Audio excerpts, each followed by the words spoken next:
So back in 2008, when I was still just the age of 20 years young, I got my first ever real job as a pub barback in an area of Nottingham called Trent Bridge. My living situation with my parents over in Lenton wasn't great. They were in the middle of a divorce, and the house just sort of had this black cloud hanging over it all the time. First chance I got, I moved into a small bedsit on Bunbury Street, which was much closer to the pub I worked at. It was a really crap time in my life, to be honest, but moving into that bedsit was a massive highlight and a huge boost when I needed it most. It wasn't much, but at least it was mine, and it was a huge weight off my shoulders to have somewhere I could retreat to get some mates over, have a few vodka and Red Bulls, just forget about all the stuff going on in my life. The wallpaper was peeling and one of the windows was stuck, but I didn't really mind the little things like that much. What I did mind were the group of lads who used to hang out around the bus stop on Bathley Street until all hours of the morning. I first noticed them a few days after I moved in because of where my bedsit was situated. Apparently, this area was a training center for Nottingham's bus drivers. One of my windows looked over Bathley Street, where the bus stop was. I came home from work at about midnight and had just crept into my room as quiet as a mouse. I could hear some raucous laughter coming from across the street. I looked out my window, and there they were, a group of young lads in their late teens and early 20s, taking shelter under the bus stop. At first, I thought they were just waiting for the last bus, but after many hours came by and went, they were still hanging around being loud. At that time, I was planning on going to bed, but I realized they were just using the place as a kind of a hangout spot, presumably to keep out of the rain that night. They weren't so bad and moved on not long after I'd gotten into bed, but on other nights they were just a downright nuisance. They'd be out there screaming and laughing until 4 or 5 in the morning. It had to be absolutely dire weather out to ensure they gave it a miss. There was a brief break over Christmas, but as soon as it started to warm up again, they'd come back every night without fail. The only times they ever moved on involuntarily was when someone called the police on them. I actually saw that happen once, but the ones that had anything naughty on them legged it, and the others just mouthed off to the police while they emptied their pockets, then tossed their little blue stop-and-search papers on the floor. After a while, I think the police just decided to give up on it. When the lads were at the bus stop, people tended to avoid it and just use an alternative. They were a right pain in the ass, but aside from smoking the odd spliff on the bus stop and being obnoxious, I didn't actually think they were doing anything illegal. There wasn't much the cops could really do about it anyway. This goes on from winter to spring, and once it started warming up a bit, the lads started hanging around the bus stop again. This wasn't much of a problem before, because my late shift pattern meant I didn't get to bed until the same time they did, roughly speaking. But once I started taking days too, that all changed. The non-stop racket they made really started to mess with my sleep. It took earplugs and ambient music in order for me to be able to get any decent sleep. On more than one occasion, I'd open my eyes to see blue lights flashing through the blinds. I'd take an unhealthy amount of satisfaction when I saw 1 or 2 of the noisemakers getting arrested for whatever it is they had found in their pockets. For some reason, even that didn't deter them, though. I don't know what they were thinking, honestly. If that was me, I'd have just found another spot where I couldn't get harassed by the police so much. I remember thinking there must have been some reason they insisted on being there. Maybe they'd been told to be there by someone who had a vested interest in knowing if the police were driving down Bathley Street, and considering what happened next, I think that really might have been the case. Every so often, it wasn't a marked police car that rolled up on the lads of the bus stop. It was an unmarked vehicle. Some normal-looking Vauxhall Corso would roll up right next to them. Some cop would jump out, and they'd all try and sort of scamper about to do their usual gob off. One night, I was up playing Grand Theft Auto, which had just come out that very week. I happened to spot the lads at the bus stop while I was on the way back from a toilet break. I lingered for a second and gave them a very disapproving look. I knew they were going to be keeping me awake later on that night. Then, as I was watching them, the unmarked car slowed down as it came up to them, then stopped about 10 or 20 feet down. I was thinking, yep, there's the police again. The police normally would have jumped out and started chasing people down. Whoever this was just happy to idle a few meters down the road. The guys at the bus stop obviously thought it was the police too. I think only one of them ran away. That must have been the one who had the ganja on them. Instead of running, the rest stayed put and started shouting things at the idling car. I was well up for a bit of street theater, so I stared out the window, grinning to myself, hoping their swift dispersal was going to result in a nice and quiet night for me. The scene before me suddenly changed. I was looking at the dark, unmarked car, thinking, hurry up and do something, and then they did. There was a flash, then a bang. One of the lads at the bus stop just folded. I really do mean he folded, like a piece of paper. His head hit his knees before his body hit the floor. It was one of the single most scary things I've ever seen in my life.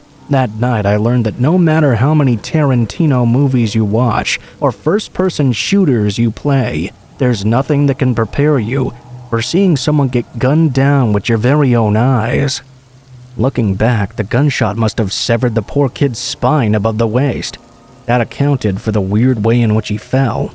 I realized what I'd seen as I ducked down below the window and took cover behind the brick wall beneath. I know that must sound melodramatic, as no one was shooting at me, but I did worry there might have been a wild return of fire or something from the lads there.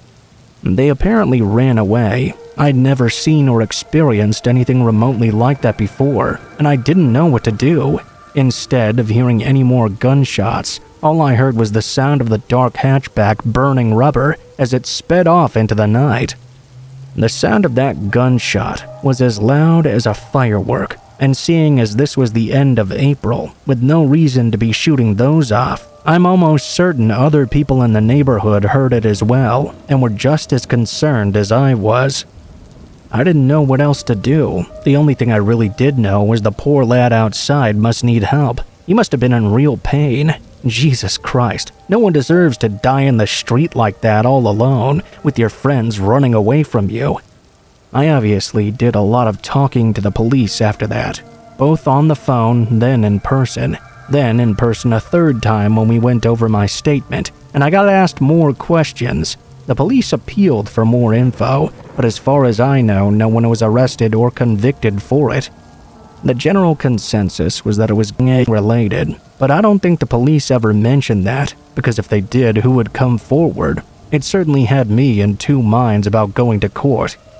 As far as I know, the poor lad's murder has remained unsolved, even all these years later. I moved away from Trent Bridge about a year afterward, basically as soon as I had the money and a nice enough flat to do so.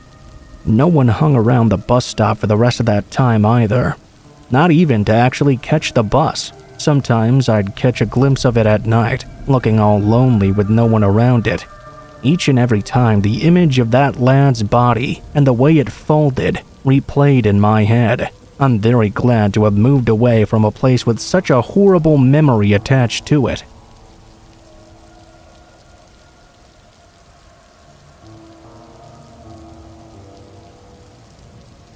Last New Year's, me and my two best friends decided it would be fun to get together and rent out a house for the night. We weren't big on going to huge parties. We just enjoyed hanging out among our small group.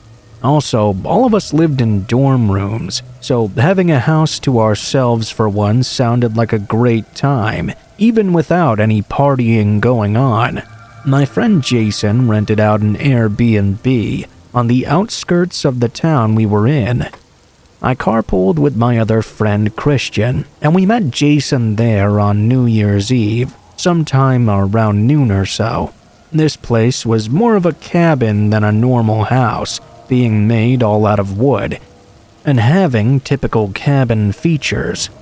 There were other similar-looking cabin houses around, but they all had a decent spacing between them, so it sort of felt like we were out there all alone. The inside wasn't as great, but this was one of the cheaper places available, so none of us were expecting the lap of luxury. We spent the day just hanging out in the living room and talking about various things. At around 6 or so, Christian went out to the store to grab some snacks and drinks. During this time, Jason and I were still sitting in the living room when there was a knock at the door. We looked at each other in surprise, knowing it was really weird for anyone to be out here and knocking on the door to an Airbnb. I got up and looked out the peephole, seeing some random guy just standing on the doorstep. I noticed the door had one of those metal latches on it, so I flipped it over and opened the door just enough to see them. I wouldn't usually answer the door to a random guy, but being in someone else's house, I wasn't sure if maybe they were looking for the host or something. This guy looked at me, and I was instantly aware of his displeased look. He seemed quite angry about something, and it became more blunt when he opened his mouth and told me in a disrespectful and stubborn tone that we needed to be quiet tonight and not disturb the whole neighborhood. The way he said it was almost threatening, as if we'd been making a ton of noise, but we hadn't done anything loud, nor were we planning to do so. All the houses were so far apart anyway that even if he was a neighbor, there's no possible way he'd hear anything. It's not like we were shooting up huge fireworks or something. I really wasn't in the mood to argue with this guy, so I said sure and closed the door in his face. Not even a second later, he began banging on the door once again. I ignored him at that time, making a face to Jason, like this guy was crazy. We heard him leave after a moment longer. When Christian got back, we told him about the strange encounter. He almost didn't even believe us. The next 3 hours went by quickly. He watched a movie, played some games on Jason's Switch.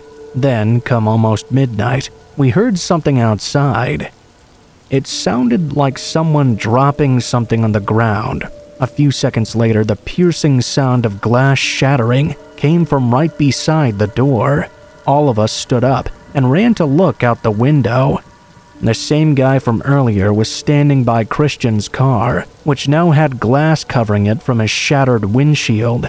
The guy was holding a metal baseball bat and looked like he was in a psychotic state, pacing around and going crazy. Christian was pissed, going to the door and storming outside to confront him.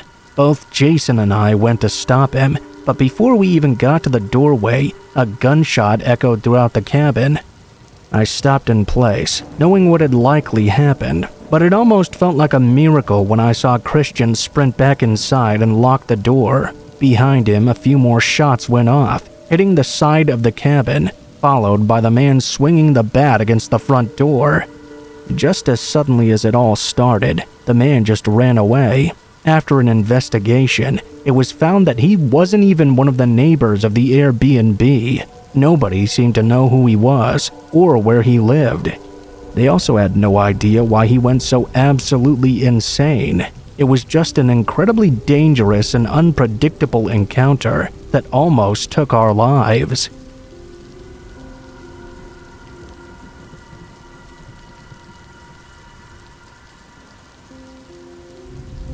This happened almost a year ago. It was around November of last year, and I was going on a trip to Istanbul, Turkey.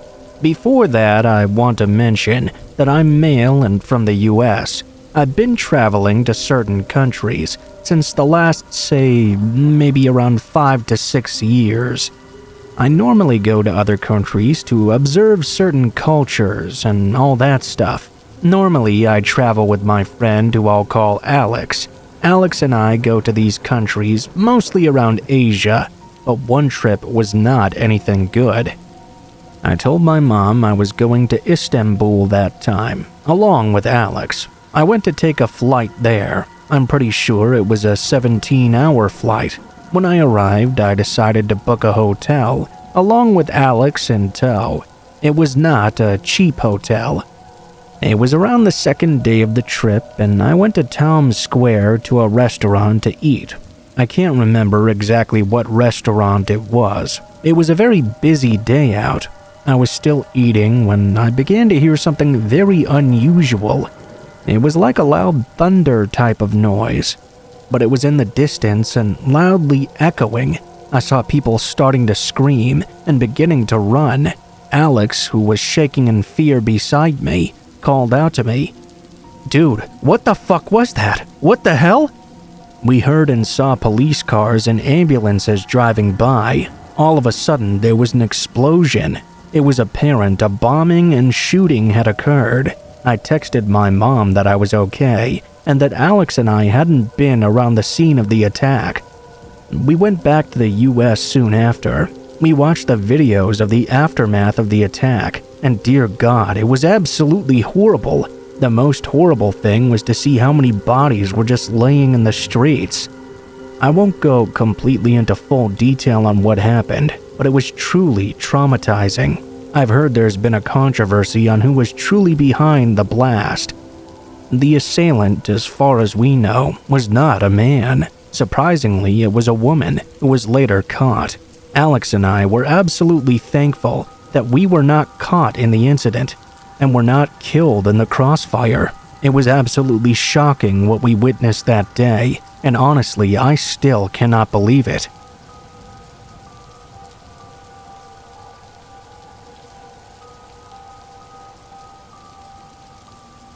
One day, while doing my laundry, one of the lights blew out in my basement. My basement is set up so that the laundry room is split from the other side of the basement, with a wall and a door. In order to get upstairs, you have to exit the laundry room and go through the separate part of the basement. Since there was only a light on one side now, it was really dark. I finished the laundry I had to do, while dreading the walk through the dark basement. I exited the laundry room and got about halfway through the basement area when I heard a loud cackle from the darkness. Imagine the sound someone may make when they try to imitate a witch. Take that and imagine the witch had been smoking for 50 years, making her voice much deeper and hoarser. That's what I heard, clear as day right behind me. I did not look or hesitate. I bolted for the stairs. I waited until my father got home and then changed the light bulb. I have yet to hear that cackle or anything else since, and I've not told a single person in the house about it.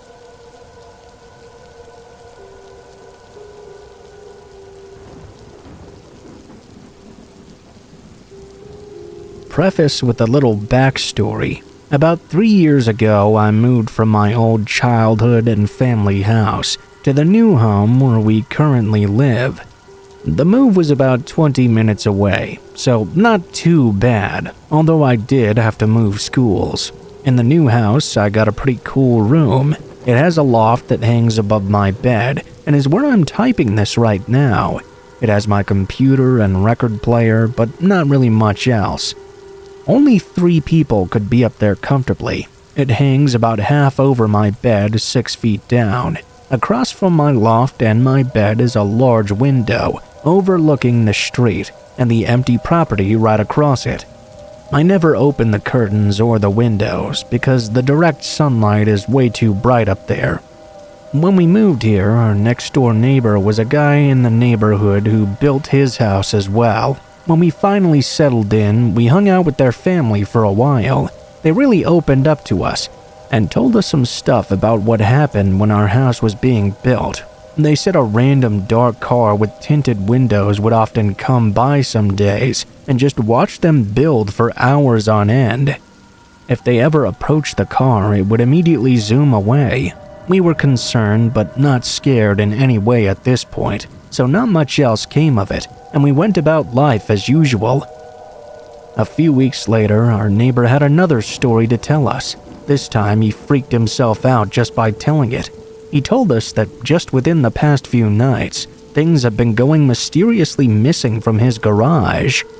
As a builder, he tends to have a lot of tools lying around, so he didn't notice at first. Then bigger things started vanishing, like propane tanks and even a table saw. The final straw and scariest part was when his gun went missing. The gun was not out with the tools though. It was locked in his basement's gun safe with a security system guarded house. His spouse and kids were away on a trip, so it was only him that was home. The next night, he decided to stay up and see if he could find anything. He said that same car that had watched him build our house pulled up to his home around 3 a.m. that night. A very average-sized man got out, and when my neighbor opened his front door holding a baseball bat, the man just calmly got back in his car and drove away. He said it was almost like the man had been expecting him. At this point, our family was really freaked out, but it didn't stop there. Of course it wouldn't. A week later, our neighbor called us frantically and told us that outside the entrance to the neighborhood was a duffel bag full of all the small tools the person had taken, and the gun as well. There was a note attached that read, "I wasn't finished with them." Okay, what the fuck? At this point, we were terrified. So terrified that within the next month, we had a security system installed. Nothing came of these events for the next few months. All of the above happened around last February.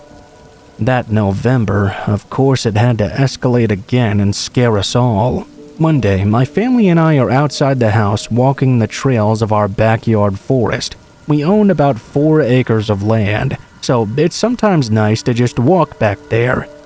I ran ahead and caught up to our dog, who had probably found an animal or something. When I reached him, he was barking past the tree line to where you could barely see anymore. As I peeked over, I noticed a figure, the figure of a man just standing there, staring in our direction.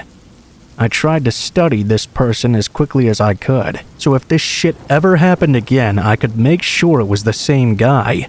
It was a man, of normal height and weight. No facial hair, but a notably large nose. No glasses, very short hair, wearing all black jeans and a black jacket. That's all I could get, before he just casually walked away. I ran back to my family to tell them, and to have them come with me. I sure as hell wasn't about to go after this dude by myself, but as we investigated, there was not a single trace of him. The reason I told you about my mom in the beginning sets up the last part of this story. One day in December, very similar to today actually, I was on Reddit and TeamSpeak with some of my friends. All of a sudden, a very silent thud came from my window. Mind you, it was 2 a.m., and everyone in my home was asleep.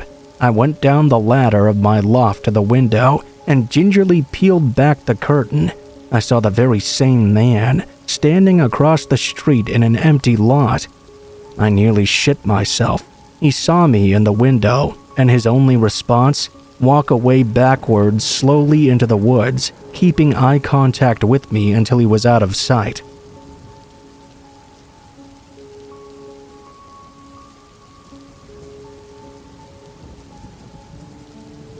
This incident took place in the summer of 2023. Last year, I transferred with my company to take a new position in a major Midwestern city.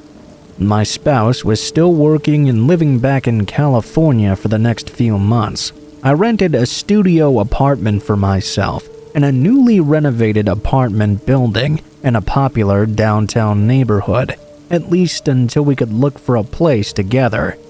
The apartment was quite small, but it was also just as nice. It was in a secure building with interior hallways and a nice downstairs lobby. I was one of the first tenants to move to this newly renovated building, and other new residents soon started moving in as well. A major advantage of this move was that I'd only be a couple of hours' drive from my hometown and my parents.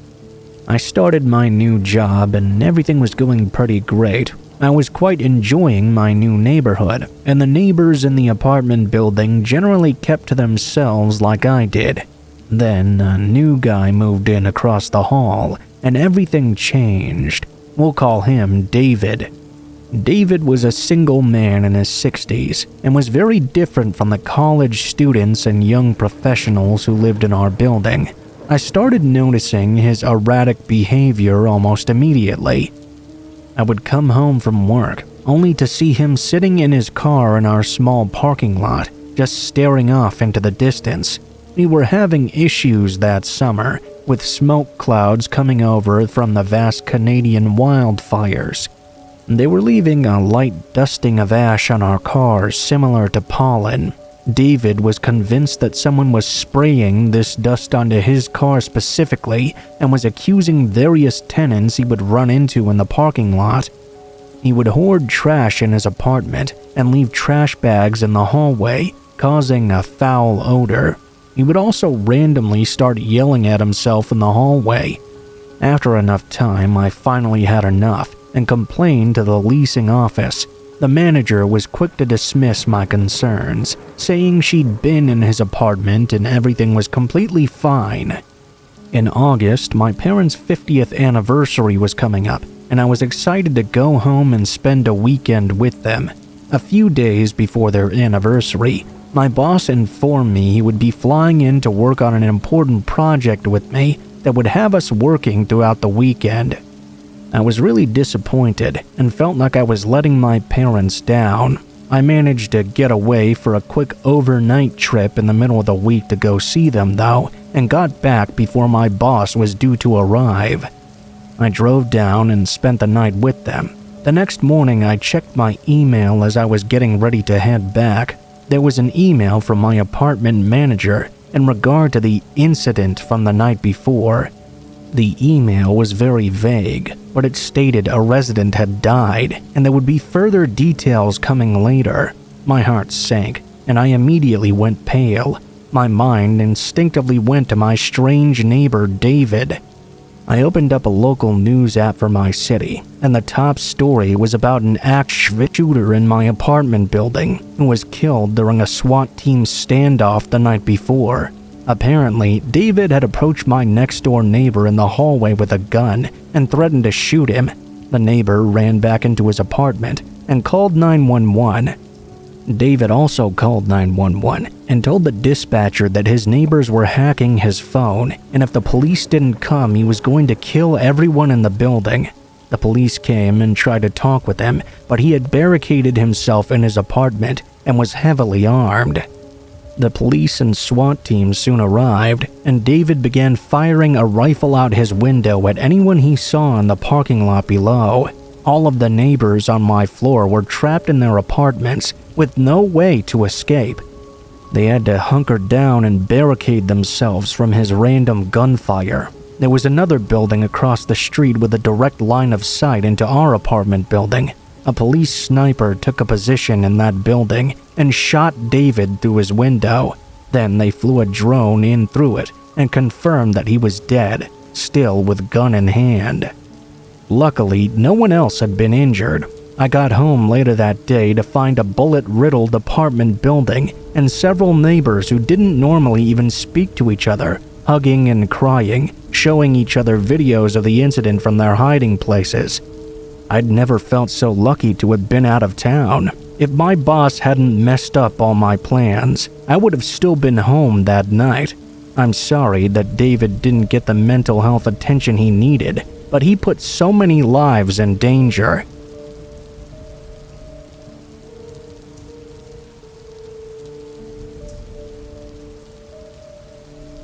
I was in my senior year of high school about 10 years ago.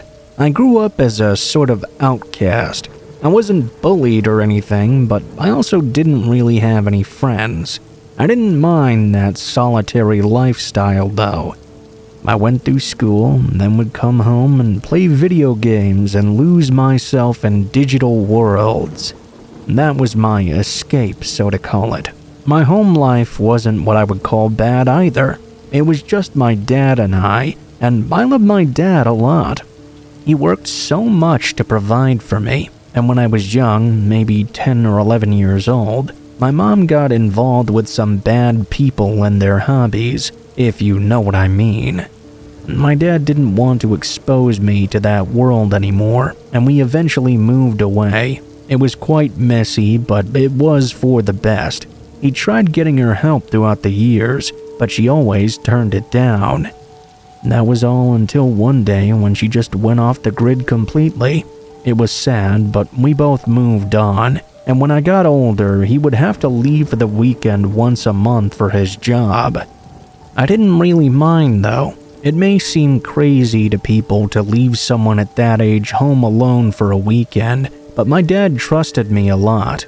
One specific weekend during senior year, when my dad had left for the night, I started my normal routine. My pops would leave some money behind in order to order some pizza and some soda. We never had soda in the house normally, so getting a 2-liter with the pizza was like a double treat for me. My night was beginning to play out just like every other night I was home alone. I demolished the pizza and drank most of the soda, and after a little breather on the couch, I went to my room and started playing some PlayStation. And that's how I spent most of my weekends, even if my dad was home. I would usually play Call of Duty, but Grand Theft Auto Online had just come out, so I had been spending quite a bit of time playing that. After a few hours of that, I decided to play the single-player story mode. The older I got, I seemed to play the story mode in games less, but for some reason on this night I wanted to play something with some more substance, even if it was GTA. Since I wasn't playing online anymore, I took my headphones off. As much as I game, I hate wearing headphones for long periods of time. They really hurt my ears, you know.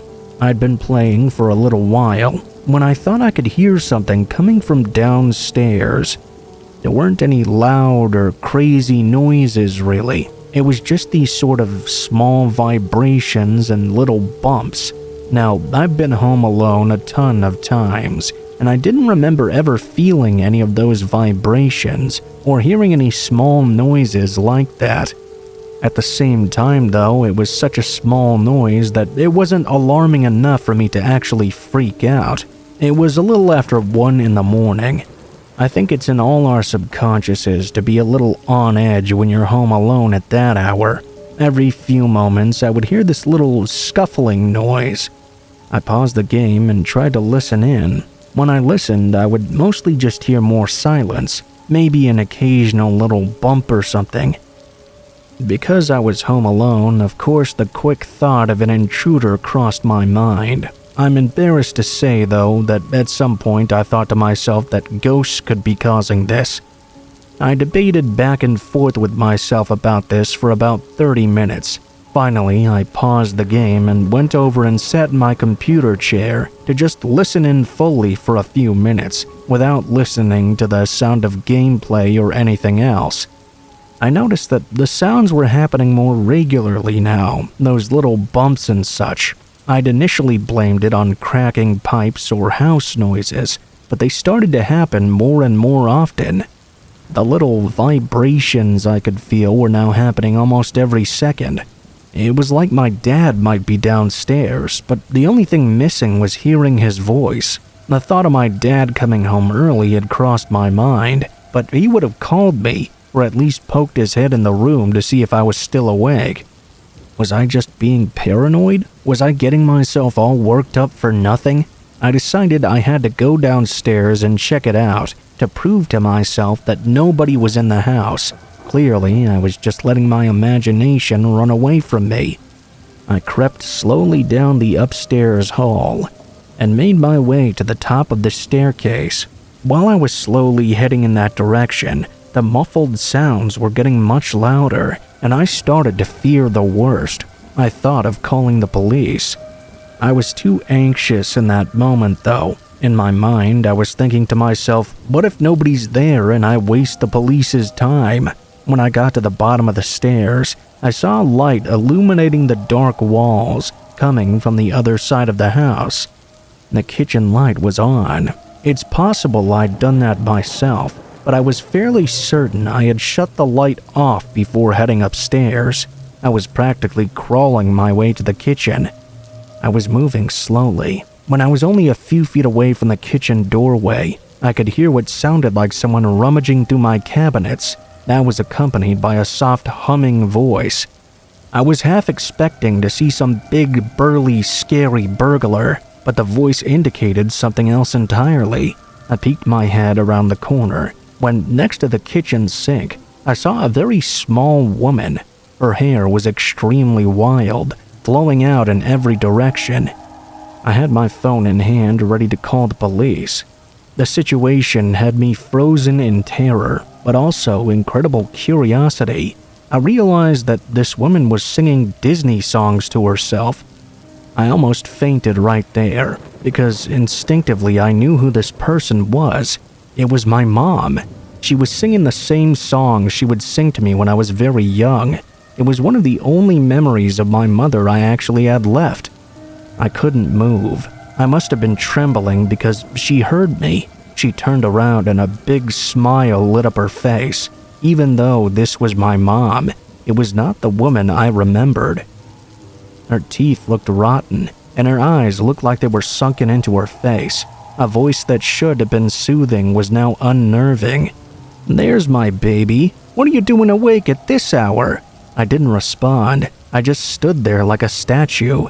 She came over to me and put her dirty hands on my shoulder. "What am I going to do with you? Your father, he's always changing out cabinets. I swear that man doesn't listen." She then started to laugh. But it wasn't charming or calming. It was like she wasn't really there. She turned back around and started humming, and started going through the cabinets again. I broke out of my trance and went to my room. I locked the door and called the police. I called my dad, too. My dad made sure I was in the bedroom with the door locked. He didn't give me any details, but he said there was a good chance my mother was dangerous, and I needed to be safe just in case. The cops showed up, and I heard an altercation start downstairs. I could hear my mom yelling at the police to get out of her house. The police knew the situation from myself and my dad, and I heard a brief struggle, then silence for a few moments. I heard a cop shout my name and tell me it was all right for me to come downstairs. I spoke with the police for a little while as another officer drove my mother away. One officer stayed parked outside my house all night until my dad came home to help me feel safer, which I really did appreciate. He spoke with one of the officers. I could tell by reading my dad's body language that he was uncomfortable, and we were potentially fortunate to avoid something horrible happening. My mother actually had 2 knives on her when she was apprehended. One knife she must have had when she broke in, and the other knife was a sharp kitchen knife that belonged to my dad, which she'd stuck in her pocket when she was in the kitchen. She never used them, but the fact that she had them was enough to freak me out. The most terrifying part of this horrible nightmare, though, was that my mother had no idea where we lived. Well, she wasn't supposed to have any idea. We moved away, and we moved far away. My dad never told my mom where we'd moved to protect me. She'd broken into the house by breaking one of the downstairs windows and crawled in. I didn't hear it at all, so that must have been when I still had my headphones on or something. The thought of my mom just humming and walking around downstairs, potentially waiting for my dad, while I had no idea, still freaks me out to this day. It's been about 10 years now, and I've only seen my mother twice since that night. She's been in some type of institution for years now. She has no memory of that night, but in all fairness, she doesn't have much memory of anything at all. It's sad, but it's true. Every time I hear those Disney songs, I sort of freeze up. I just hope one day I can forget about the fear I felt that night and find a way to remember my mom in a more positive light.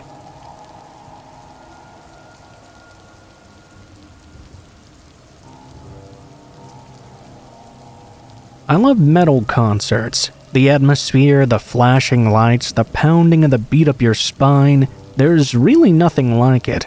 That very same atmosphere, though, can be a breeding ground for a lot of dangerous activity. I learned that the hard way at my last concert. I went with a friend to see In This Moment, Avatar, New Year's Day, and my personal favorite, Ice Nine Kills, as part of their Terror Tour.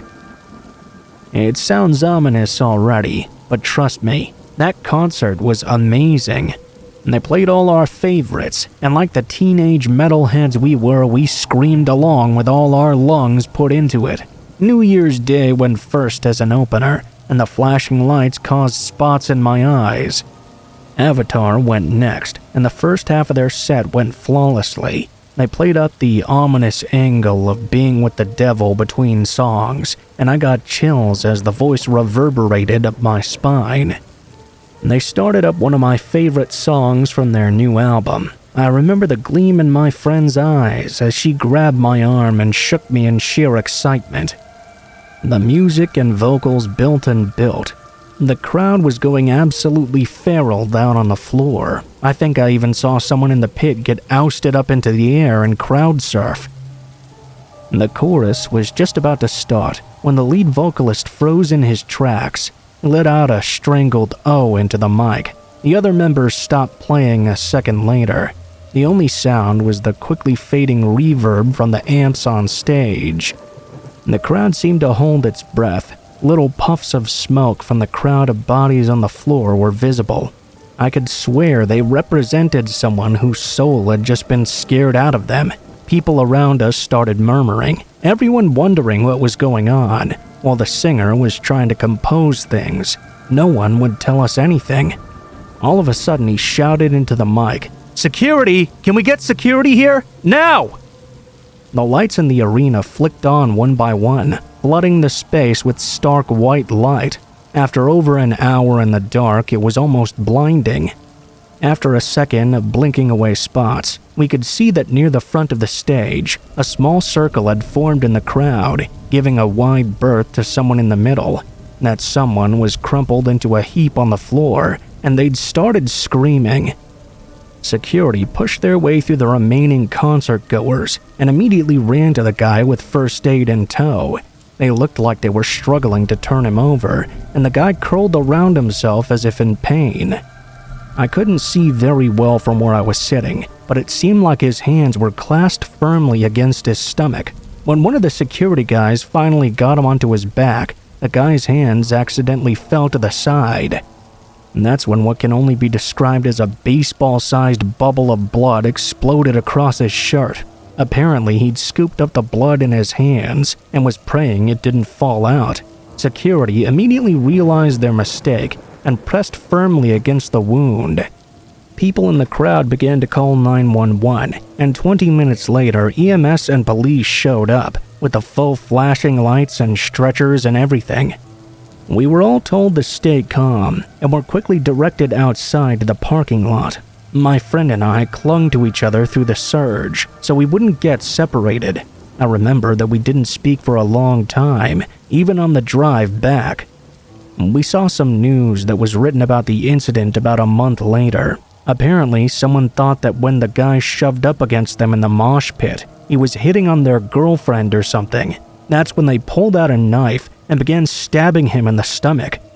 They pled guilty, with the defense that they were extremely high at the time, but that didn't lessen the severity of their sentence.